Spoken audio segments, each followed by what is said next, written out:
Akkam jirtu baga nagaan gara chaanaalii keenyaatti dhuftan. Kutaa darbe keessatti seerota Poppo Live ilaallee turre.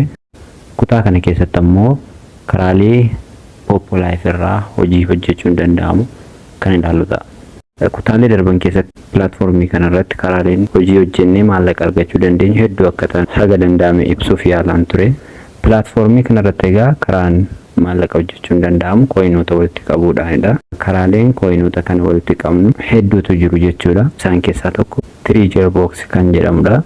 Treasure Box kan jennu laayivii yeroo galloo sanduuqa tokko keessatti kan nuuf kennamudha jechuudha. Karaan kun guyyaatti yeroo 10 qofa kan kennamu yoo ta'u si'a takkaatti koinii 40 nuuf kennama jechuudha. Kana kan argannu laayivii ofii keenya seenuun osoo hin taane namoota laayivii galan jala seennee daqiiqaa 5 koinoota 40 walitti qabnu jechuudha. Guyyaa keessatti yookiin sa'aatii 24 keessatti yeroo 10 jechuudha. Isaan kun nama hundumaaf dhiiraafis dubartootaafis wal qixa kan kennamanidha jechuudha. Inni lammaffaan special gift kan jedhamutu jira. Kun ammoo namoonni garaagaraa kallattii garaagaraan koinoota yeroo isaanitti facaasantu jira. Treasure Box kan cinaatti argamtu jechuudha. Kana fudhachuu hin dagatinaa. Bakka sanatti Treasure Box cinaatti special gift kan jedhu argattan karaa koinii keessa walitti qabattan argachuu dandeessu jechuudha. Karaa sanaas walitti qabamuu waan danda'amuuf special gift keessaas koinoota argachuun ni danda'ama. Kan biraan Firework kan jedhamudha. Firework ammoo akkasuma karaa koinii keenya walitti qabachuu dandeenyudha. Kun ammoo kaayyoon isaa beeksisa garaagaraa karaa ittiin daqiiqaa tokkoof ilaallee koinii bakka sanatti kennamurraa qooddanudha jechuudha. Koinii Firework irratti gadhiifamu kana namoota beeksifachuu barbaadantu qopheessa jechuudha. As keessatti garuu namoota akkaawuntii VIP qaban qofatu dursee argata jechuudha. Yeroo baay'ee namoonni hostii ta'an yookiin namoonni normaaliin namoota VIP dura argachuu hin danda'an jechuudha. Namoonni VIP'n erga argatanii booda kan irraa hafe namoota hostii ta'an yookiin namoota normaaliitu argata jechuudha. Kanaafuu bakka kanatti dursi kan kennamu akkaawuntii VIP ta'eefidha jechuudha. Akkaawuntiin VIP ta'e erga argateen booda garuu namoonni VIP'n ta'in duubaraan hiriiranii dhumarratti argachuu danda'u jechuudha. Daqiiqaa tokkoof beeksisa ilaalanii. Inni biraan paartiidha. Karaa koiniin pilaatfoormii kanarraa walitti qabamuun danda'amu keessaa tokko ta'ee kan dhiiraaf kan dhalaa ta'ee bakka lamatti kan qoodamudha. Dhiiraaf daqiiqaa 15, dubartootaaf daqiiqaa 60 yookiin sa'aatii tokko turtii turamuun kan kennamudha.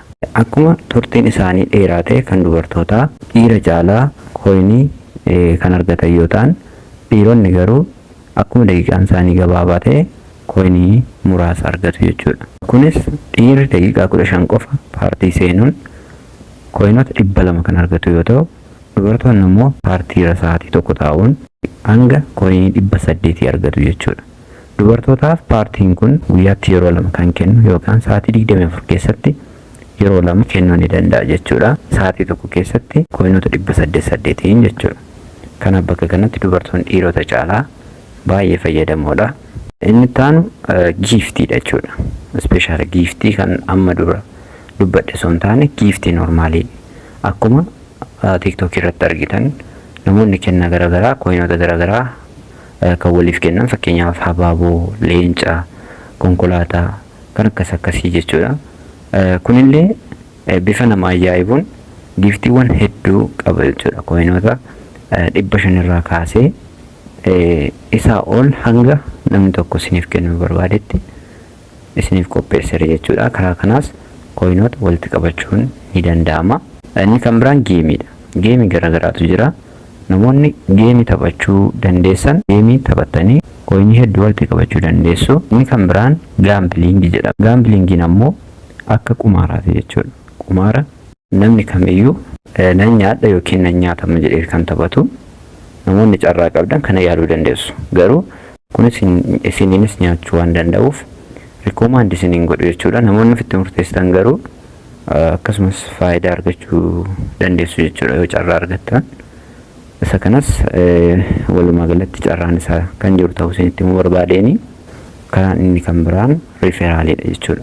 Namootaaf liinkii keessan qoodanii namoonni karaa liinkii keessanii seenanii waan seenan qofaaf osoo hin taane yoo hojjetan aktiivii yoo ta'an isaanis bu'aa yoo argatan nama tokkorraa hanga doolaara 14tti argattu jechuudha. Inni kan biraan koomishiniidha jechuudha. Koomishiniin baay'ee galii namoota hedduu guddisaa kan jiru koomishinii kana jechuudha. Akkamitti argama kan jedhuuf fuulduratti bal'inaan kan ilaallu ta'a. Qabxiin as keessatti akka dhumaatti qabadheef baay'ee murteessaa kan ta'e ammoo ejensiidha jechuudha. Karaa ejensiis maallaqa gurguddaa koinota kana walitti qabuun argachuu dandeessu jechuudha. Walumaa galatti tuqaaleen amma kaase kun hundi isaanii karaatti pilaatfoormii kanarraa hojii hojjettanii koinota keessa walitti qabatanii maallaqa keessan argachuu dandeessan ta'uusaa isiniif ibsuu barbaadeeni. Karaawwan kana hundumaan koinii keessa walitti qabatanii gara maallaqaatti jijjiirrachuu dandeessu jechuudha. Tolegaa erga amma kanaa jennee kallattumaan gara appilikeeshinii kanaa deemnee wantoota amma jechaa turre keessaa waan muraasa kan ilaallu ta'a. Akkuma gara appilikeeshinii kana deemtanii appilikeeshinii kana bantanii kallattumaan gara kanaatti isin fide jechuudha. Jalqaba irratti namoonni bakka kana argitan kun namoota laayivii galanii hojii hojjechaa jiranidha jechuudha. Hundi isaanii dhimma biraatti osoo hin ce'innu jalqaba irratti wantoota bakka kanatti gara gadii kanatti jiran kana isin hubachiisa jechuudha. Kallattumaan akkuma argitan kana seetingiin isheen moggaa jirtu kun laayiviidha jechuudha. Karaa laayivii galuu dandeessanidha. Bakka kana tuqxanii laayiv naa'u kan jettu kanaaf dhuftanii gara laayivii seenuu dandeessu. Taantee paartii kan jedhamu jira. Paartii bakka kan dhuftanii kan ittiin seenuu dandeessanidha jechuudha. Gidduu kan jirtu wantoota barbaadan poostii gochuu dandeessu suura yookiin viidiyoo yookiin waan isinitti tole bakka kanatti poostii gochuu dandeessu jechuudha. Isaan kana jechuudha. Kan itti aantu mallattoon kun ammoo chaatiif isin fayyada jechuudha. Hiriyoota keessan bakka kanatti wal quunnamuu dandeessu, waliif barreessuu dandeessu. Akkasumas ergaan pilaatfoormii kanarraa isin ga'u karaa keessaa isiniif ergamu jechuudha. Kallattii kanaan siistemii garaagaraa isiniif ergama. Moggaarra kan jirtu kun ammoo moggaarra kan jirtu isheen kun gara piroofaayilii keessatti kan isin geessuu fi siitingiiwwan hedduu qabattee kan jirtudha jechuudha. Isheen moggaa kanatti argamtu kun. Isaan kana tokko isaanii haala kanaan erga hubattanii gara kallattii wantoota haasaa turretti kan geessan keessaa waan muraasa kan ilaatu ta'a jechuudha. Isaan keessaa karaaleen koinii keenya walitti qabachuun nu dandeessu. Tokko tiriiger booksiidha jenneerra. Tiriiger booksii akkamitti argannaa kan jedhuuf akkuma nama dura dubbachaa ture. Laayivii namoota jala seenuun daqiiqaa 5 yeroo 10 koinii 40 arganna walii galaan koinii 100 arganna jechuudha. Isa argachuuf aayikeniiwwan garaagaraa isinitti agarsiisa kana keessaa laayiv kan jettu kan irratti tuttu jechuudha. Sana booda as keessaa nama isinitti tole filattanii bakka kana eeggatte. Laayiv laayii siqqabba amma isaan kiikee taphachaa jiru jechuudha. Akkuma tiiktookii irratti namoonni lama cinaa ta'anii geemii taphatanii tokkummoo piikee taphatu jechuudha. Isaan qarshii hojjechaa jiru jechuudha. Akkasitti aayikenii gararraa jirtu yookiin booksii gararraa jirtu kana keessaa argattu jechuudha. Akkuma argitan bakka kanatti lakkaa'aa jirti. Isheen kun daqiiqaa 5 0 yeroo geessu koinii 40 argattu jechuudha. Kana irratti deebitanii yeroo 10 turtii daqiiqaa 5 sa'aatii 24 keessatti argattu jechuudha. Baay'ee hanga ammaatti kan isinitti himu tokko akkaataan pooppoon sa'aatiitti lakkaawwatu akkaataa baratamaan beekamu osoo hin taane akka kan keenyaatti sa'aatii tokkodha jechuudha. Sa'aatiin itti wal jijjiiru. Sa'aatiin 24 appilikeeshinii itti wal jijjiiru sa'aatii tokkodha jechuudha. Fakkeenyaaf akka tokkos sa'aatii biyya keenyaatti galgala har'aa sa'aatii tokkorraa kaasee hanga galgala boru sa'aatii tokkotti sa'aatii 24 jedhama jechuudha. Kana dagachuun qabdan hojii bakka kanatti hojjettan sa'aatii tokko soonguutiin fudhachuu qabdu jechuudha. Sa'aatii tokko yeroo dabarsitan isin jalaa barachuudha. Akka kan keenyatti sa'aatii tokko jechuu boodee. Kanaaf bakka kanaa daqiiqaa 5 kun yoo xumuramte puntii 40 fudhatu jechuudha. Kana dagachuu qabdan. Haa ta'u malee yeroo tokko garuu sababa ispiidiin neetworkii keessanii gadi bu'uuf yeroo itti daqiiqaa 5 keessatti pointii 5 qofa isiniif kennu jira. Kana yoo argitan yeroo neetworkiin keessan haa ta'u irra deebitanii yaaduu qabdu. Booda maali afurtama argee jettee shan kenna isiniin jechuu barbaade. As deebinee mallattoo itti aantee jirtu yookiin ayikenii itti aantee jirtu kanarratti ammoo karaa koinii keenyatti walitti qaban keessaa isa tokko kan ta'e paartii kan jennu arganna jechuudha.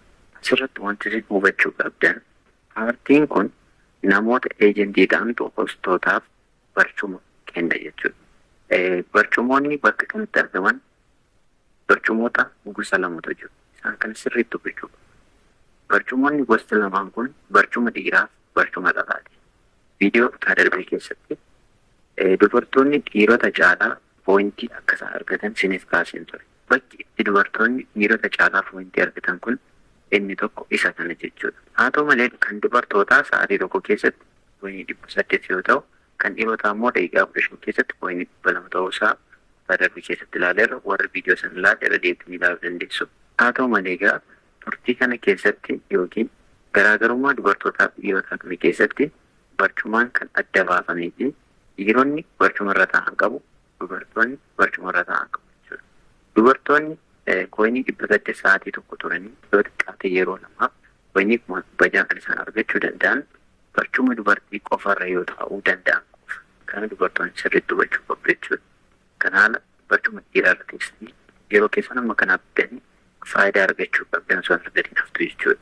Dhiironnis akkasuma barcuma keessan dhiiftanii barcuma dubartootaa yoo teessan hanga adabamutti isin geessa jechuudha. Akkasuma illee poointii keessan osoo argatiin haftu kan dubartootaan akkasuma adabbii qaba jechuudha. Barcumoota kana haala kamiin addaan baasuu dandeenya kan jedhuuf kan dubartootaa golden cheeriidha. Kan dhiirotaa immoo noormaaliidha jechuudha. Garaagarummaa qaba jechuudha. Akkasuma tulaaltan addaan baaftu. Kan dubartootaa warqee shan fakkaatudha. Kan dhiirotaa immoo soofaa noormaalii kan fakkaatudha jechuudha. Seenne ilaalla. Dabalataan kan isinitti barbaadu paartii kana namoota eejentii keessan ta'an qofa jalaa osoo seentan baay'ee gaariidha. Kana gochuu keessaniin tokkoffaa barumsa eejentiin keessan isin barsiisu hordofuu dandeessu. Lammaffaa immoo eejentii keessaniin ala deemtanii eejentii nama jala yoo teessan yoo fedha isaatiin ta'een alatti gidduutti addaan kutee isin baasuuf mirga qaba jechuudha. Gidduutti osoo isin yaadiin addaan isin kutuu danda'a. Sababiin isaa miseensota isaa bakka isin jalaa qabattan isaatti buusuudhaaf jechuudha. Kanaafuu eejentii keessan barbaadanii eejentii keessan jalatti paartii keessan taa'uu qabdu yaada jedhu isiniif rikkoomandi gochuu barbaadanii haala kamiin eejentii keenya argachuu dandeenya kan jedhuuf ammoo tokkoffaa yerootti eejentiin keessan laayivii seen beekuu qabdu. Lammaffaa immoo yeroo hundumaa eejentiin keessan akka isin jalaa hin badneef fooloo kan jettu paartii kan jettu kana gararraa kan jirtu. Eejentii keessan fooloo gootanii fooloo kan jettu kan immoo yoo tuqxan eejentiin keessan daayirektii bakka sanatti isiniif argamu jechuudha. Kanaafuu eejentiin keessan bakka kana akka isiniif laa'uuf yookiin fooloo jalaa akka argachuu dandeessaniif eejentii keessan fooloo godhachuu qabdu isiniin jechuun barbaada. Kallattumaan bakka taa'umsi irra taa'amu seenne ilaaluuf akkasumas garaagarummaa taa'umsawwan amma isinitti hime kana addaan baasuuf baroota as keessa jiran keessaa fuula kana keessaa bakka tokko seennaa jechuudha. Bakka tokko seennee bakka kanaa taa'umsa banaa yoo arganne seena. Taa'umsa banaa yoo argannu ta'e immoo baanee kan biraa barbaadan jechuudha. Akkuma argitan qabamaadha jechuudha. Bakka kanaa taa'umsa argachuu hin dandeenye. Kanaafuu hin baane jechuudha. Baanee kan nuti tole keessaa okee jennee seenna. Sana booda bakka kanaa kan dhiiraa isa kana jechuudha. Kunooti kan mucichaa ture kan dhiiraa isa kana jechuudha. Kan dubartootaa hundi qabamaadha. Kanatti walumaa galatti garuu keleriin barcuma dhiiraa soofaa kana jechuudha. Soofaa kanarra dubartii yoo ta'es hin adabamti jechuudha. Akkasumas koinii argachuu kan argattu. Kanaafuu bakka kana toon seena jedhanii kallattumaan seera jechuudha. Bakka kana daqiiqaa 15 ergan taa'ee booda daqiiqaa 15 booda koiniiwwan 200 naaf ergamu jechuudha. Koinii 200 kana si'a tokko daqiiqaa 15 taa'ee sa'aatii 24 keessatti erga fudhadhee garuu koinii naaf ergamu hin jiru jechuudha. Dubartoonnis akkasuma sa'aatii 24 keessatti yeroo lama taa'anii mana 600 erga argateen booda sa'aatii 6 sa'aatii 7 teessanuu isiniif kennuu danda'u jechuudha. Kana baanee kan dubartoota yoo arganneef barbaannu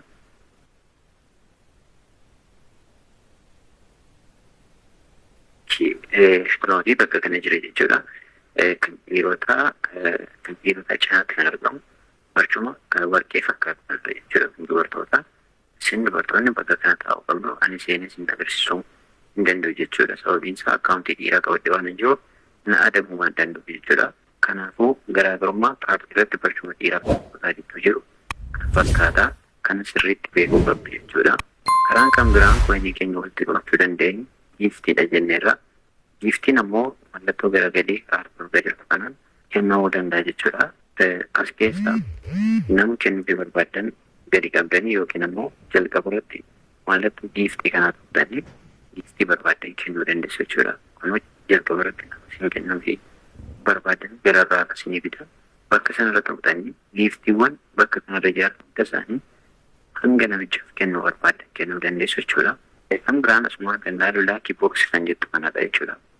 Laakii books kan jettu kana keessaa wantoota bakka kanatti argitan irratti okee jettanii gaafa argitan koiniin isinirraa acheetu kun isinumarraa dhitee argachuun isin jalaafa nyaatan ta'anii jedha. Yookiin ammoo koiniin isin ergitan sun koinii kun jedhamu filatee dhufuu danda'a jechuudha. Kanaafuu as keessaa nama tokko filattanii laakii booksii kanarra dhuftanii fakkeenyaaf eeggi kan jettu kun koinii 220dha. Ishee irratti yoo namicha sanarratti tuqee namicha irratti gaambil godheera jechuudha. Namicha sanaaf galee achumaan hafuu danda'a yookiin ammoo kanaaf koinii dabalataa fidee dhufe jechuudha. Kanaafuu gaambiliingiin illee isa kanadha jechuudha. Namoonni gaambil gochuu barbaadan isa kan haala kanarra deddeebiin taphachuu dandeessu. Akkuma kan bira isin jechaa ture garuu isa kanaan isin hin gorsu jechuudha. Sababiin isaa achumaa isin jalaa hafuu waan danda'uuf kan keessaa baane gara laayifiitti deebina. Bakka kanatti wanta isin itti baanii miidhagaa tokko jira. Innis laayifii galuudhaan dubartoonni hagam argachuu danda'u kan jedhudha. Dubartoonni akkaawunti keessatti akkuma bartanii guyyaa 3 yookiin guyyaa 5 yookiin guyyaa 7 walitti dhufinsaan koinii 10,000 argatu jechuudha. Haa ta'u malee dubartiin tokko sa'aatii 24 keessatti yeroo 3 qofa yookiin sa'aatii 3 qofa kan isheen laayifii seentee koinii 10,000 argachuu dandeessu jechuudha. Kana beekuu qabdu. Walii galaan akkaawuntiin dubartii tokko akka banameen guyyoota 3 aga 5 yookiin aga 7 koinii 10,000 isiniif kenna jechuudha. Kanaafuu isin dubartoonni carraa guddaa qabu jechuudha. Dhiirota caalaa kanaafuu jabaatanii hojjechuu qabu jechuudha. Dubartoonni babbaate nyaata kun olaanaa hojii hojjechaa babbaate noormaali namni hojii jira. Kanaaf ani kan isin ti'a ture kan isin yaa jiras fiifaa shaawugoo kana biraatiin naa nyaatu. Asii piikee geemirra jiru. Wanti jechuu barbaade maalidhaa? Geemii osoo hin dabalatiin, kennaawwan garaagaraa osoo hin dabalatiin, riiferaalii osoo hin dabalatiin, eejensii osoo hin dabalatiin, faayiirwoorkii osoo hin dabalatiin, ispeeshaal giiftii kamiyyuu osoo hin dabalatiin, dubartoonni jabaattanii guyyaa hundumaa yoo hojjetan guyyaa 55 keessatti doolaara argatu yoo xiqqaate doolaara 10 guyyaa 55 keessatti doolaara 10 immoo bifa lama qabatama beekee keessa jiru gara qarshii 2,000 jechuudha. Laayifii keessanii paartii keessan qofa keessanii argachuu dandeessu. Yeroo keessan mijeeffatanii hojjetan galii dabalataa keessa yoo sun deemin argachuu dandeessu jechuudha. Kana fakkaata. Inni kan biraan bakka kanatti darbin laakii books kan jedhamtudha. Laakii books ammoo akkuma bakka kana argitan tiriiger books kan jettu kan cinaa jirti. Yeroo hunda dhuftu isheen yeroo tokko ishee yoo argitan kallattuu geessisanii daqiiqaa isheen achi keessatti dalaggaa'uun qoftee gaafa xumuraftuu koinii argachuu dandeessu jechuudha. Faayiirwoorkiin ammoo akkuma margaa jiru kanatti osoo isheen laayifii seentee haasaa jirtu namni laayifii isin seentanii irratti hirmaachaa jirtan otoo hin dubbachaa jiru gara gadii kanatti miisejii faayiirwoorkii jedhu isiniif dhufa jechuudha. Faayiirwoorkii kan jedhu sanii argitan seekendii 60 yookiin daqiiqaa tokko beeksisa ilaaltanii karatti koinii argattu waan ta'eef bakka sanarratti okee jettu jechuudha. Bakka sanarratti okee yoo jettan kallattumaan mana kana keessaa isin baasee gara beeksisa sanaa isin geessa jechuudha. Gara beeksisa sanaa deemtanii seekendii 60 qofa turtanii koinii isin ga'u bakka sanaa argachuu dandeessu jechuudha.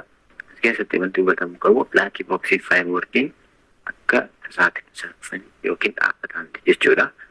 Warroonni kan garuu dhaabbataadha jechuudha. Koinii isaanii baay'inni koinii isaanii walaa caalan malee dhaabbataadha jechuudha. Isaan kana beekuu qabdu. Namoota waliif gadi herreeddanii koinii keessa walitti qabatanii yeroo gabaabaa keessatti levelii keessa guddisuu barbaadaniif karaa akka ta'ee fi kallattii ittiin koinii keessa walitti qabachuu dandeessan akka ta'e isiniif qooduu barbaadeetan kallattii jiru hundumaa isinitti himuu barbaade. Walumaa galatti wanti isin beekuu qabdan wantoonni bakka kanatti isin agarsiisaa ture hundi isaanii asirra deebiin jedhaa hagabiyyuu isiniif ta'uu danda'a. Baay'ee muraasa baay'ee xiqqaa waan ta'an jechuudha. Akkasumas yeroo fudhachuu waan danda'aniif ispeeshaalii maamiltoota yoo taatan alatti dhiirotaaf yeroo kan isin fudhachuu danda'u jechuudha. Kanarraa fayyadamaa ta'u. Kanaafuu wanti isin gochuu qabdan akkuma irra deddeebi'ee isin himaa ture eejensii ta'uudhaan hojjechuudha jechuudha. Eejensii ta'uudhaan hojjettanii koomishinii keessan dachaadhaan argachuudha. Maallaqa keessan dachaadhaan argachuudha jechuudha. Dubartoonnis akkasuma eejentii ta'anii hojjechuu dandeessu. Wanti isin tokko illee jiru garuu dhiirota caalaa fayyadamuu waan dandeessaniif keessan akkasuma waan nama dhibbisu jechuudha. Dhiironni garuu paartiirraa koinii 200 walitti qabnee jarijar booksirraa 400 walitti qabnee isaanuu yoo neetworkiin injoo ta'e faayidaa ta'uu danda'a. Akkasumas bakkeewwan isin agarsiisaa fayyadaman jira. Pointii 10 pointii 20 pointii 100 walitti qabnee eessa yoo danda'u. Kanaafuu dhiironnis ta'e dubartoonni eejensii irratti sirriitti hojjechuu akkasiin jechuun barbaada. Kan biraan gara dhumaa irratti kan nuafiin ampuu yoo galagaltee jirtu fakkaatu kan tuqtanii bakka kana seetingiiwwan hedduutu jiru. Seetingiiwwan kanneen tokko yeroo irraa viidiyoo biraa keessatti qabateen isiniif dhiyaadha. Hanga ammaatti waan galatoomaa chaanalii kana sabskiraayib godhaa sheer godhaa. Akka chaanalii telegiraamii diskiripshinii jala jiruun maatii keenyatti dabalamaa isin jechuun barbaada. Warra appilikeeshinii kana buufne immoo liinkii diskiripshinii kana jala jiruun seentanii buusuu dandeessu. Akkasumas viidiyoo kana irra hojjedhee jiru jira akkaataa ittiin appilikeeshinii kana banuu dandeessan kutaa 3ffaa irratti ilaaltanii seeraan appilikeeshinii kana banachuu dandeessu. Akkasumas eejentii jala warra galuu barbaadan immoo lakkoofsa iddoo kana yeroo fayyadamtanii maa eejensii kan jedhu jala seentanii galchitanii eejentii jala galuu dandeessu. Lakkoofsa bilbilaa iddoo kanatti argitanii gaaffii barbaadan gaafachuu dandeessu. Viidiyoon hundaa waliin hanga walitti deebinutti nagaan turaa.